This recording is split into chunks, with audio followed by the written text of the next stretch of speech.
motema étendit sa main. Merci pour ta présence. Bénis ta parole dans nos cœurs. Au nom de Jésus. Amen. Amen. Gloire à Dieu, nous bénissons les Seigneurs. Et nous disons bienvenue à ceux qui nous suivent à travers les réseaux sociaux. Que Dieu vous bénisse abondamment. Nous sommes en train de poursuivre notre enseignement sur ces grands thèmes qu'on a débuté. Ça fera pratiquement 3-4 semaines. Sur la terre comme au ciel. Sur la terre comme au ciel. Matthieu chapitre 6, verset 9 et le verset 10, la Bible déclare. Je lis cette fois dans la version Semeur. Priez donc ainsi, notre Père, toi qui es dans les cieux, que tu sois reconnu pour Dieu, que ton règne vienne, que ta volonté soit faite, et tout cela sur la terre comme au ciel. Donc nous avons dit bien aimé que la volonté de Dieu et que l'atmosphère qui est vécue au ciel soit aussi vécue sur la terre.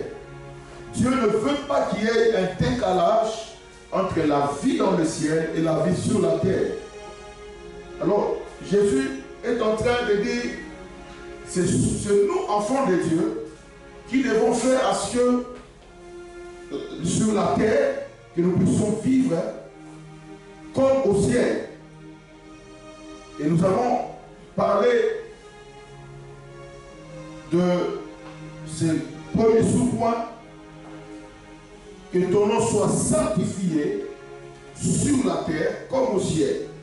Et nous sommes appelés à sanctifier le nom de Dieu sur la terre.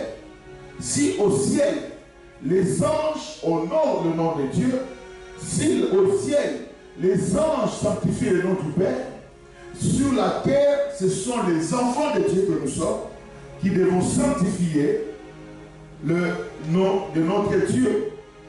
Donc, la responsabilité des anges, c'est de sanctifier son nom au ciel.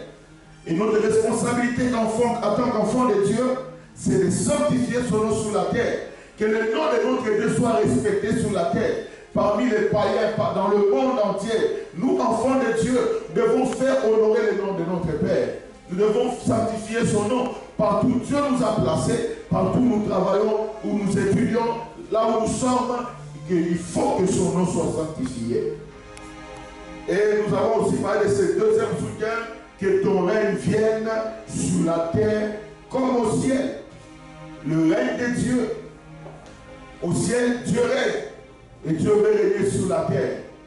Qui amène le règne de Dieu sur la terre? Ce sont les enfants de Dieu.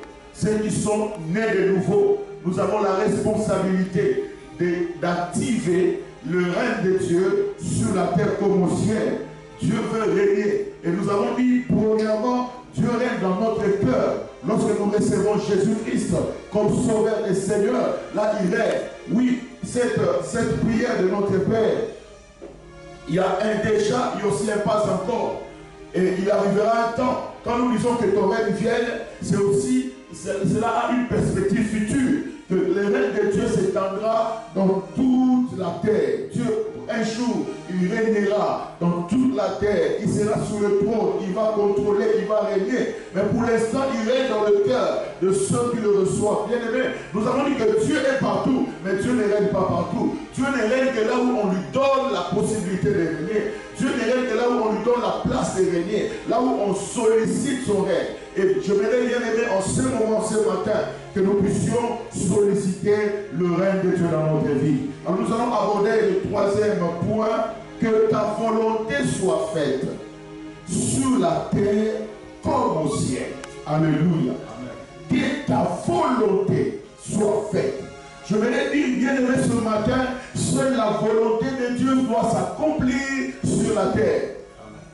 La volonté de l'homme ne s'accomplira pas. La volonté de l'organisation mondiale des grandes nations ne va pas s'accomplir. Seule la volonté de Dieu. Peu importe ce que les hommes peuvent faire. Peu importe ce que les hommes peuvent préparer. J'aimerais nous rassurer. La volonté de Dieu s'accomplit sur la terre comme au ciel. Alléluia.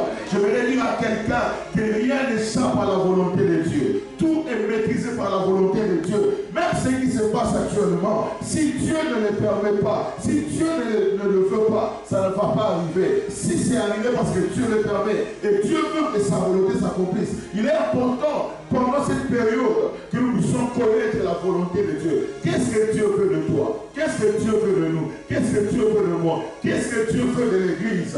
Que la volonté de Dieu se fasse dans nos familles comme elle est faite au ciel. Que la volonté de Dieu s'accomplisse dans notre pays comme elle est au ciel. Que la volonté de Dieu s'accomplisse dans nos vies comme elle est au ciel. Que la volonté de Dieu s'accomplisse dans notre Église comme elle est au ciel. Que sa volonté s'accomplisse dans le monde comme elle est au ciel. Alléluia.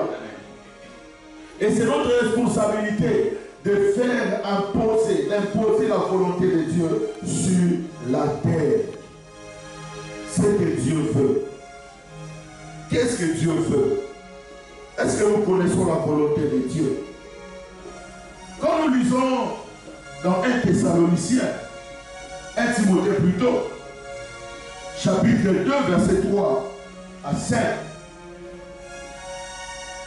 1 Timothée,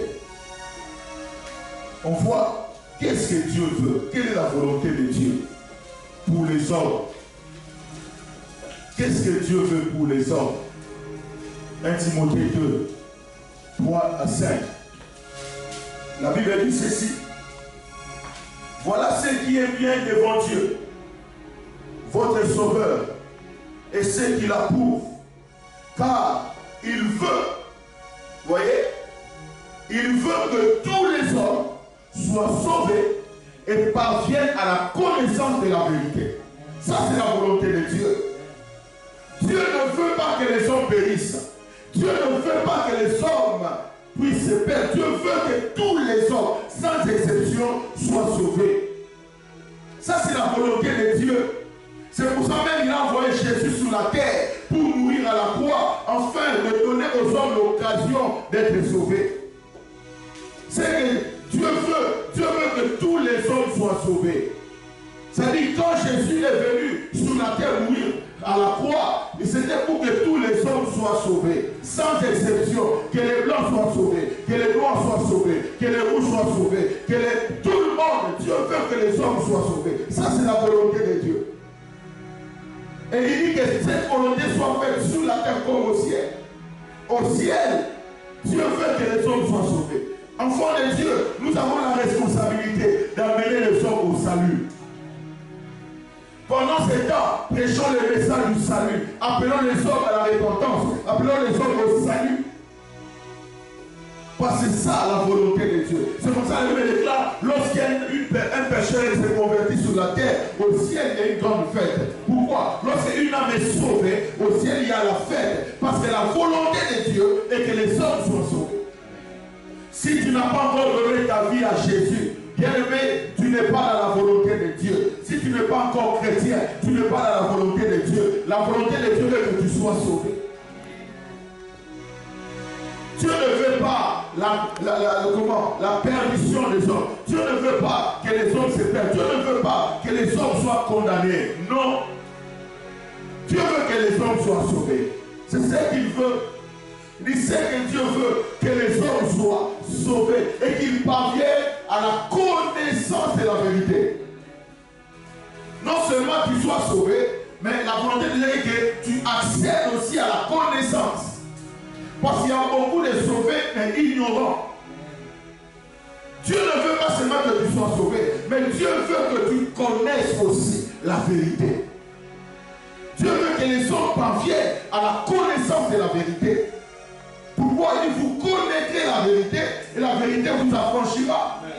Beaucoup sont sauvés, mais ils ne connaissent pas la vérité. C'est comme ça qu'ils sont manipulés par toutes sortes de doctrines. Ils sont manipulés par le diable, par toutes sortes de choses. Ils n'ont pas l'assurance du salut. Pourquoi? Parce qu'ils n'ont pas la connaissance. Donc Dieu veut que tous les hommes soient sauvés. Dieu veut que tous les hommes parviennent à la connaissance de la vérité. Il n'a pas dit qu'il parlait à la connaissance des démons, à la connaissance du diable. Non, non, non, non. Oh, la vérité, c'est Jésus. La vérité, c'est une personne. Dieu veut que tu connaisses Jésus. C'est lui qui t'a sauvé. C'est lui qui t'a aidé. C'est lui qui t'a franchi du péché. C'est lui qui t'a franchi de la mort. Dieu veut que tu le connaisses. C'est la volonté de Dieu. Que ta volonté soit faite sur la terre comme au ciel. Au ciel, ils connaissent le Seigneur. Ils connaissent son autorité. Ils connaissent sa puissance. Ils connaissent. Écoutez, frère, si tu connais le Seigneur, tu n'auras pas peur des problèmes. Tu n'auras pas peur des coronavirus. Parce que tu sauras, tu connais que ton Dieu est plus grand. Alléluia. Dieu ne veut pas seulement qu'on soit sauvé, mais après les êtres sauvés, Dieu veut que les hommes parviennent à la connaissance de la vérité. Ça, c'est la volonté de Dieu. C'est ce que Dieu veut. Dieu ne veut pas qu'on soit ignorant. Dieu ne veut pas les ignorants. Dieu veut ceux qui connaissent. Parce que bien aimé, celui qui a la connaissance, il a l'information. Et celui qui a l'information est assuré. Celui qui a l'information marche avec assurance. Pourquoi? Il connaît. Bien aimé, peut-être tu es sauvé, mais ignorant. Sauvé, mais ignorant. Ça, ce n'est pas la volonté de Dieu. La volonté de Dieu est que tu es sauvé, mais tu connais aussi celui qui t'a sauvé. Tu connais sa puissance. Tu connais ce dont il est capable. Il faut connaître ça. Connaître la puissance de Dieu. Ça, c'est la volonté de Dieu. Connaître la gloire de Dieu. Connaître la force de Dieu. Alléluia. Parce que si tu connais ton Dieu, même devant le diable, tu n'auras pas peur. Parce que tu connais que ton Dieu est plus grand que le diable. C'est comme ça que je l'ai dit le vendredi. Quand David arrive dans les champs de bataille, David avait la connaissance de Dieu. Il avait la connaissance de Dieu. Il connaissait le Seigneur. C'est comme ça devant Goliath, il n'a pas tremblé. C'est pour ça que je me l'ai encouragé, chrétien. Ne tremble pas devant un coronavirus. Ne tremble pas devant ce que tu entends dans les informations. Ne tremble pas devant ce que tu entends dans les réseaux sociaux. Ton Dieu est plus grand. Dieu veut que tu le connaisses. Il est plus grand. Amen. David, quand il est arrivé dans les champs de bataille, il dit, tu viens contre moi avec des javelots, la lance et tout ça. Mais moi je viens au nom du Dieu, de l'Éternel, Dieu des armées. Waouh! David savait que l'Éternel était le Dieu des armées. Le Dieu d'Israël, c'est lui qui contrôlait toutes les armées. Les armées physiques, les armées spirituelles, les armées des souterraines, les armées, toutes les armées. C'est Dieu qui était au contrôle. Et David avait l'information. David avait la connaissance. Tu es sauvé. Mais est-ce que tu connais? Dieu veut que tous les hommes soient sauvés et qu'ils parviennent. Je prie Dieu que c'est dans ces circonstances qui se passent, que les hommes soient sauvés, que les hommes le connaissent. Bien-aimés, les champs ont déjà blanchi pour la moisson. Présentons Jésus, prêchons l'évangile. Dieu a préparé le terrain. Emmenons les hommes au salut. Ça, c'est la volonté de Dieu. Alléluia. C'est ce qu'il veut. C'est ce qu'il y a dans le cœur de Dieu. Si nous ouvrons dans le cœur de Dieu, on va trouver ça. Je veux que les hommes soient sauvés. Ce n'est pas d'abord Dieu veut que tu achètes un véhicule, Dieu veut que tu voyages, Dieu veut que... Elle est actuellement voyager. Ah oui, hein? Même si on te donne une prophétie, un jour tu vas aller, Dieu me voit, Dieu me montre en Europe. Et comme il travaille, vous voyez, c'est compliqué. Hein? Ah. Pour dire que, bien aimé, nous devons savoir ça, c'est la volonté de Dieu, c'est ça. Où que tu sois, que tu puisses savoir que Dieu veut que les hommes soient sauvés. Amen. Quand tu rencontres quelqu'un sur ton chemin, dis-toi, c'est un pécheur qui a besoin d'être sauvé. C'est quelqu'un qui a besoin du salut. C'est quelqu'un qui a besoin d'être sauvé. Nous avons laissé un peu ici terrain, tout l'évangile, tout prêcher Jésus Christ, pour que nous avons la vérité. Pour que nous soyons en vérité. calamité, trompette de sonner. Doté à ma droite pour l'habiter. Il veut que tout, il dit tous les hommes, même les prostituées, Dieu veut qu'ils soient sauvés. Que Dieu envoie des évangélistes, que tous ceux qui sont dans les hôpitaux, qui sont en train de mourir de coronavirus, avant de mourir, nous prions qu'ils entendent l'évangile, qu'ils se convertissent. Et Dieu est sauvé. Dieu veut que tu parvenir à la connaissance de la vérité. C'est pour ça même Jésus, lorsqu'il envoie les disciples, il dit, allez faire de toutes les nations les disciples, mes disciples, en les baptisant au nom du Père, du Fils et du Saint-Esprit. Ça dit qu'ils sont sauvés. Mais il dit, enseignez-leur. Ça c'est qu'ils parviennent à la connaissance. À la connaissance. La volonté pour de Dieu bien-aimé. Que les hommes soient sauvés. Au ciel, Dieu veut que les hommes soient sauvés. On peut guérir les malades, gloire à Dieu. On peut ressusciter les morts, gloire à Dieu. Mais là, c'est secondaire dans le cœur de Dieu. Le plus important dans le cœur de Dieu, c'est le salut des âmes. Lorsqu'un malade est guéri sur la terre, au ciel, il n'y a pas de fête. Lorsqu'un démon est chassé au ciel et sur la terre, au ciel, il n'y a pas de fête. Lorsqu'un chrétien achète une voiture sur la terre, au ciel, il n'y a pas de fête. Lorsqu'un chrétien construit une maison sur la terre, au ciel, il n'y a pas de fête. Lorsqu'un chrétien voyage, tu quittes le Congo, tu vas en Europe, tu vas aux États-Unis, au ciel, il n'y a pas de joie. Mais au ciel, la joie vient quand? Lorsqu'un pécheur, une âme est sauvée sur la terre. Là, les anges se mobilisent pour organiser la fête. C'est le temps où nous devons organiser des fêtes. Pendant ces temps de crise, peut-être tu n'as pas l'argent. Tu me dis, ah vraiment, on va me faire mais on va provoquer ce tinanolo. Pourquoi? Parce que tu fais la volonté de Dieu. Pourquoi? Bien aimé, Dieu n'est béni que dans sa volonté. C'est-à-dire, quand nous savons que Dieu veut que les hommes soient sauvés et parviennent à la connaissance de la vérité, j'entre dans la volonté de Dieu. C'est pour ça qu'il a dit aux disciples, il dit, allez, et je suis avec vous. Donc Dieu est là où sa volonté est accomplie. Si nous voulons vivre les miracles, la gloire de Dieu, faisons la volonté de Dieu.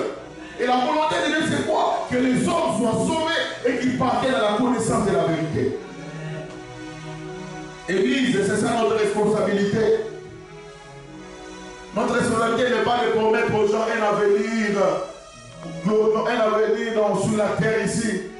Non. Pour reçoit mandat, pour reçoit ceci. Ce sont des choses que Dieu nous donne juste pour vivre sur la terre, pour faire son travail. Mais le plus important, que les gens soient sauvés, que nous puissions être enlevés avec lui. C'est ça, premièrement, c'est ça. Deuxième chose, qu'est-ce que Dieu veut? 1 Thessaloniciens 4 à partir du verset 3. Qu'est-ce que Dieu veut?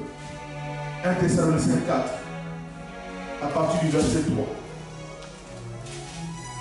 La Bible dit ceci.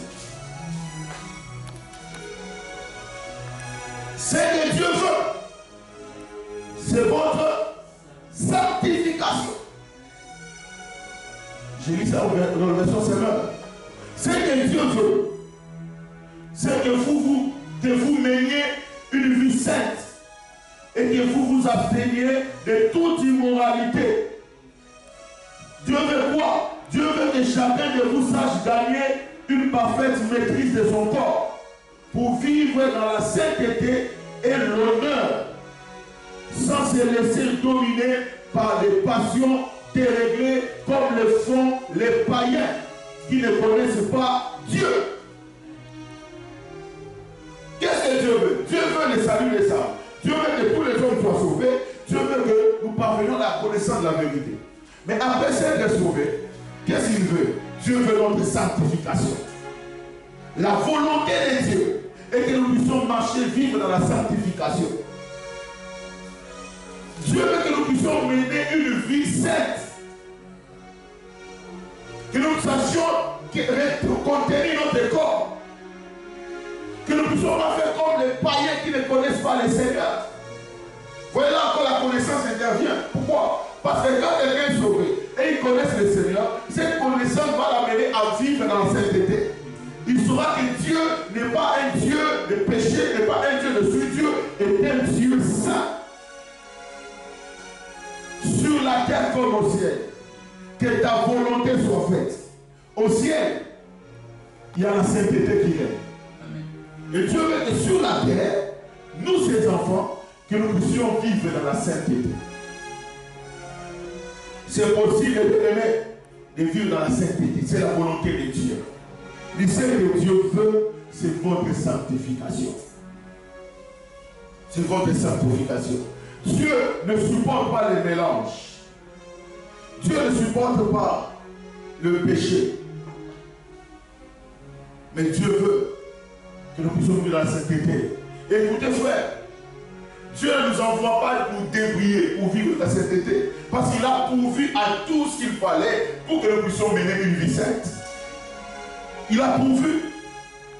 Il demande seulement d'accepter, de croire à ce qu'il a fait. Dieu ne nous demande pas d'aller nous débrouiller par nos efforts. Non. Parce que Jésus a déjà accompli. Il a accompli même notre sanctification à la croix. La volonté de Dieu, que ta volonté soit faite sur la terre comme au ciel. Au ciel, il y a la sainteté. Et sur la terre, nous devons aussi vivre dans la sainteté. Ce n'est pas facile. Vivre dans la sainteté dans un monde corrompu. Dans un monde où, où le système est corrompu. Où le système ne nous donne pas le moyen d'être saint. Mais bien aimé, Dieu veut que nous marchions à contre-courant. Dieu veut que nous allions à contre-courant. C'est ça sa volonté. Même si c'est difficile, je me dis, parce que Dieu le veut, je le fais. Comme c'est la volonté de Dieu, je veux le faire. Il dit,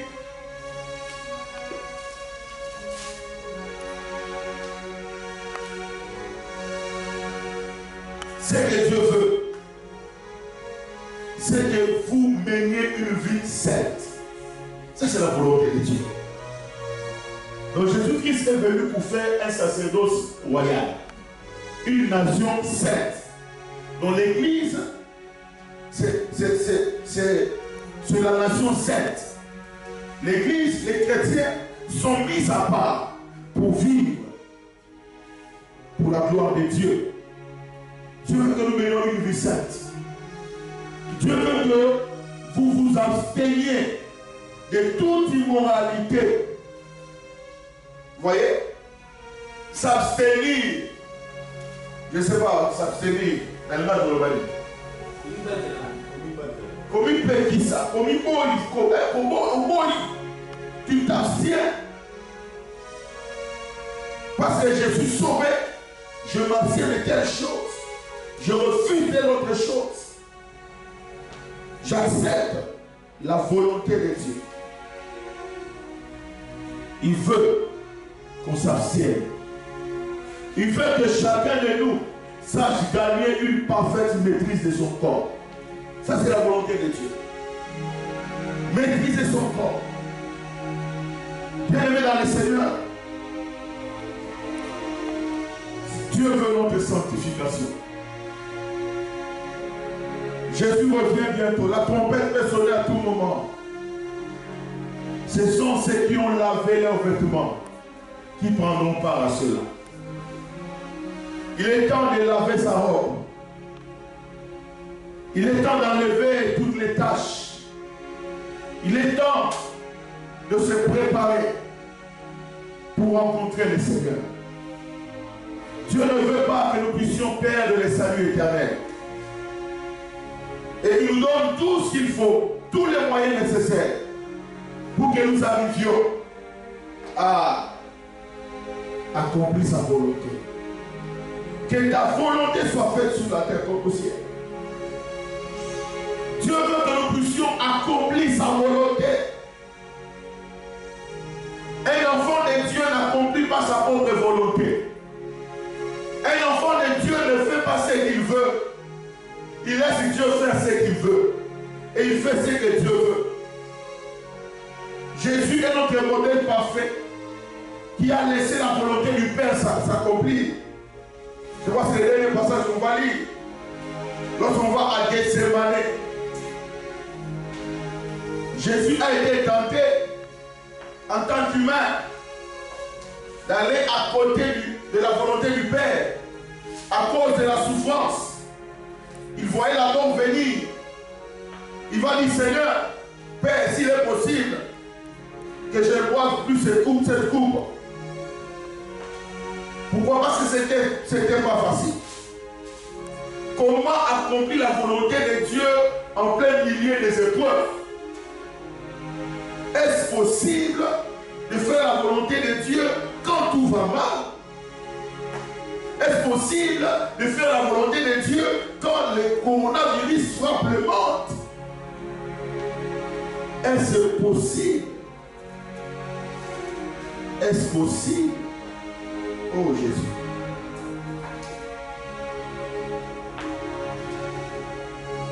Est-ce possible?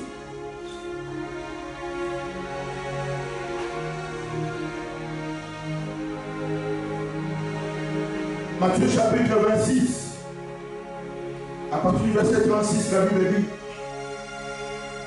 là-dessus, Jésus arriva avec eux en un lieu appelé Gethsemane.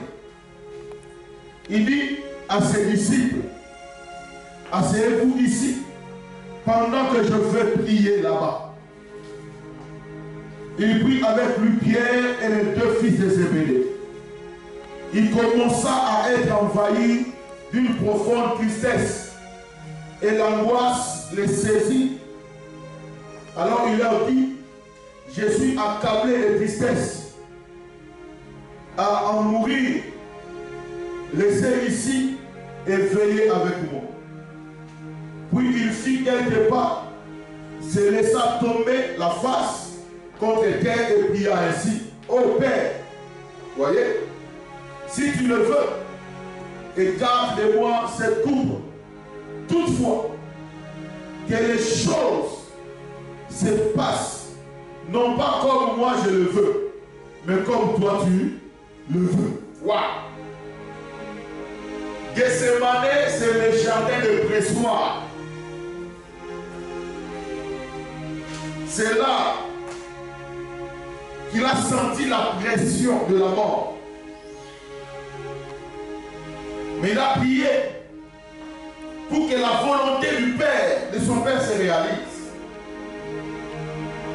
Bien aimé, à Gethsemane, laissons que la volonté de Dieu s'accomplisse. C'était pas facile pour Jésus. Il avait dit commencer à ressentir la tristesse. Et il a fait cette prière 3 fois durant. Il dit, si tu veux, éloigne-moi cette coupe, éloigne-moi la mort, si tu veux. Mais il s'est saisi, dit non, toutefois, ce n'est pas ce que je veux. C'est vrai, c'est difficile. Mais je ne veux pas que ma volonté s'accomplisse. Dans ces problèmes, dans cette difficulté, dans cette maladie, je ne veux pas ce que moi je veux, mais je veux ce que toi tu veux. Que ta volonté soit faite dans ma vie comme elle est faite au ciel.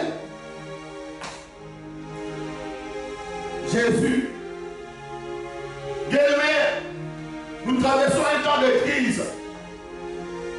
Nous sommes comme à Gethsemane, dans les jardins de pressoir. Mais même à Gethsemane, ne faisons pas notre volonté. Même à Gethsemane, laissons la volonté de Dieu se faire. Laissons la volonté de Dieu s'accomplir. Il a prié ainsi 3 fois. Il dit, si tu veux, tu peux m'éloigner de la mort. Mais toutefois, ce n'est pas ce que moi je désire, je veux. Mais ce que toi tu veux, accomplir-le. En d'autres termes, Jésus dit que ta volonté soit faite sur la terre comme au ciel. Pourquoi? Parce que quand il a quitté le ciel, le but n'était pas de guérir les malades. Non, d'abord, non. Le but principal pour lequel il est venu, c'était pour mourir à la croix. Et c'était ça le couronnement de sa mission. C'était ça la volonté. Au ciel là, tout le monde attendait. Je vois comment les hommes encourageaient Jésus. Vas-y, vas-y.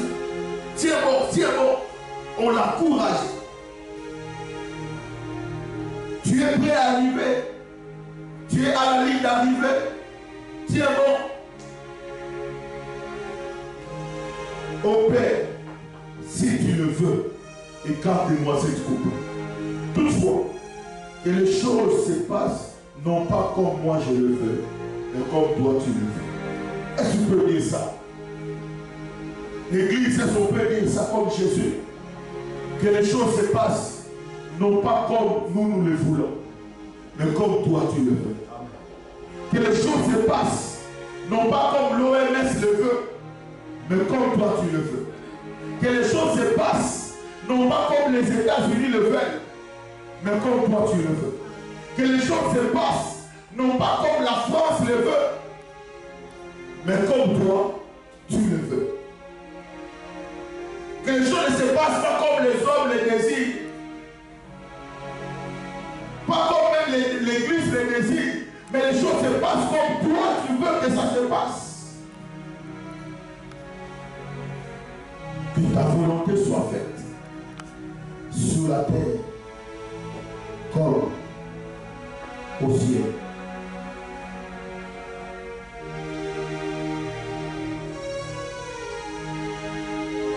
Tu peux me cette coupe. C'est-à-dire, quand on parle de la coupe dans le c'est symbole de la colère de Dieu. Parce que la colère de Dieu avait sur l'humanité, devait tomber sur Jésus. Donc quand on parle de la coupe dans la Bible, ici, c'est la colère. Dieu déverse la coupe de sa colère contre les pécheurs. Cette coupe que nous devions boire, Jésus a bu cette coupe. Toute la colère de Dieu. Dieu a déchaîné toute sa colère sur Jésus. C'est pour ça que je voulais dire à quelqu'un, Dieu n'est pas en colère contre toi. Dieu est en colère. La colère que Dieu devait avoir contre toi était tombée sur Jésus. C'est que Dieu veut maintenant que tu lui donnes ta vie, que tu l'acceptes. Regardez ça. Yesu assis à la danse. Assis à la danse.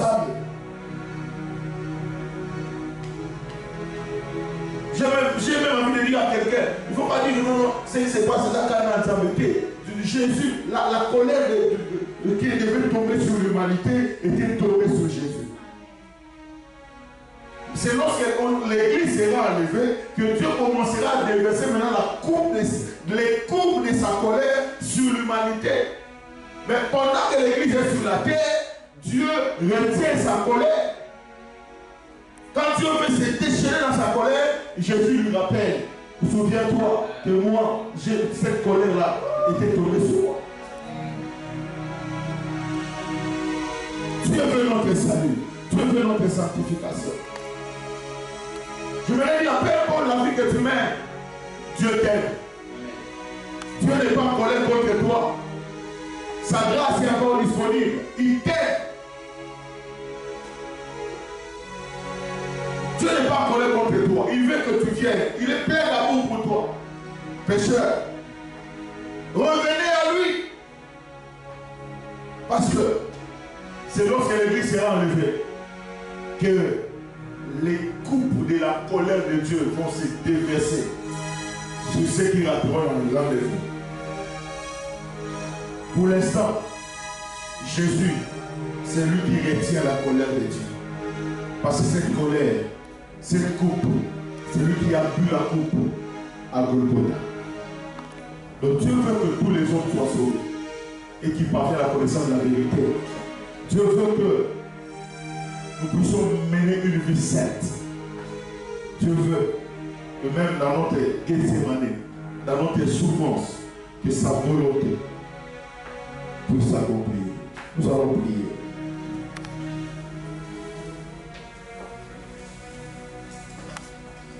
Et je veux dire à Dieu, Seigneur, je veux faire ta volonté. Dis à Dieu que les choses ne se passent pas comme nous le voulons, mais que les choses se passent comme toi tu le veux. Que les choses ne se passent pas comme les Congolais le veulent. Non, mais que les choses se passent comme toi tu veux.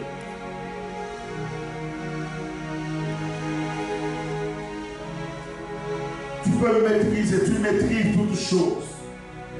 Prions le Seigneur. Seigneur, voici mon cœur.